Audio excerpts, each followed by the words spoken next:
طاقت ہو تو نشہ چڑھتا ہے. کہتے ہیں نا کہ حسن ہو تو نزاکت آتی ہے، دولت ہو تو حماقت آتی. بڑی ہی جرت والے وہ لوگ ہوتے ہیں کہ جن کے پاس سب کچھ ہو مگر اس کے باوجود عجز والے ہوں. اور سب کچھ ہو اور عجز ہو، یہ میرے مصطفیٰ کی سنت ہے. سب کچھ ہو اور عجز ہو، یہ میرے مصطفیٰ کی سنت ہے. جب حضور علیہ الصلوۃ والسلام فاتح مکہ بن کے مکہ میں داخل ہوئے تو عجز کے ساتھ حضور علیہ الصلوۃ والسلام کی یہ پیشانی اونٹ کی کوہان کو لگی ہوئی تھی، عجز کے ساتھ. تو اس لیے اپنے اندر انسان کو عجز پیدا کرنا چاہیے، اس کی مخلوق کے عاجز بندے بن کے زندگی گزارو. پیسہ ہو، دولت ہو، شہرت ہو، ناموری ہو، سب کچھ ہو مگر بندہ عاجز ہو. حالات کے بدلتے ایک منٹ نہیں لگتا.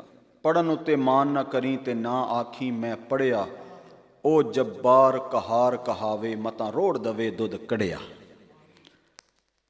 آنے واحد میں امیروں کو غریب اور غریبوں کو امیر ہوتے دیکھا. وہی عزتیں دیتا ہے، وہی ذلت دیتا ہے. تو جب سب کچھ اس کے پاس ہے تو پھر اس کی بارگاہ میں جھکنا چاہیے نا. تکبر تو اس کی ذات کو روا ہے، جائز ہے. تکبر تو وہ ذات ہی کر سکتی ہے نا جو سب سے بڑی ذات ہے، مال کے حقیقی ہے. تو بندوں کو تو حق ہی نہیں بنتا. یہ جتنے بھی ہمارے اکابر، ہمارے اسلاف، ہمارے بزرگ اللہ کے ولی بنے ہیں، کیوں اللہ کے ولی بنے؟ کہ ان کے اندر تکبر نہیں تھا، عجز تھا، انکساری تھی، عاجزی تھی. اور وہ عاجزی کے بلبوتے پہ انہوں نے وہ مقام پائے کہ دنیا حیران و ششدر ہے اور آج تک سوچنے پر مجبور ہے اور ریسرچ پر لگی ہوئی ہے کہ ایسی ایسی کرامتیں ان کی کیسے ہو گئی، ایسے ایسے پائے کہ انہوں نے کام جو کر دیے یہ کیسے کر دیے، یہ کیسے ہو سکتا ہے. یہ آج تک دنیا سوچ رہی ہے مگر دنیا کی سمجھ میں نہیں آنے والی یہ باتیں. کیوں؟ اس لیے کہ یہ لاہوتی طاقتیں ہیں، قدرتی طاقتیں ہیں، اللہ کی دی ہوئی طاقتیں ہیں. تو جب عجز ہوگا، انکساری ہوگی تو پھر بندہ کامیاب ہوگا.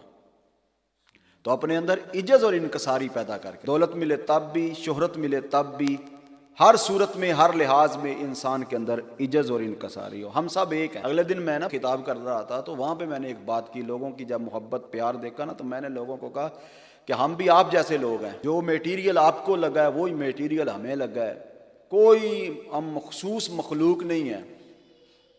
صرف فرق اتنا ہے کہ اللہ تعالیٰ نے عزتوں کی مسند پہ بٹھایا، صرف فرق اتنا. تو ہم اگر عزتوں کی مسند پہ بیٹھ کے اپنے سے باہر ہو جائیں، وہ دی کس کی طاقت ہے، یہ دی کس کی عزت ہے، یہ اللہ کی دی ہوئی عزت ہے.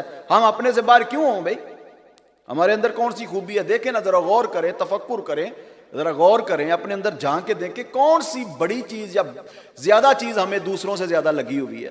وہی آنکھیں، وہی ہاتھ، وہی کان، وہی ناک، وہی چلنے کا طریقہ، وہی بیٹھنے کا طریقہ، چلنے پھرنے، انداز معاشرت، انداز زندگی، وہی سب کچھ ہے.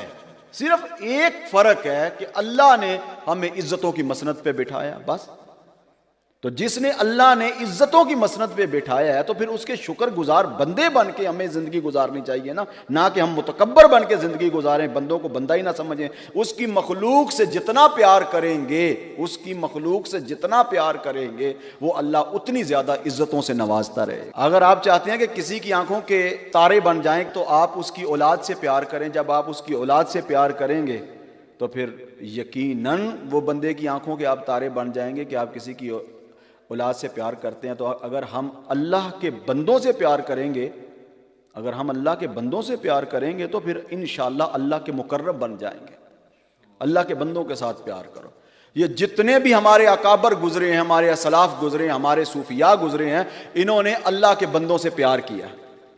آج ان کے درباروں پہ جو رونقیں لگی ہوئی ہیں، ان کے درباروں پہ جو دیوے بال رہے ہیں نا، اس کی بنیادی وجہ یہ ہے کہ انہوں نے اللہ کے بندوں سے پیار کی.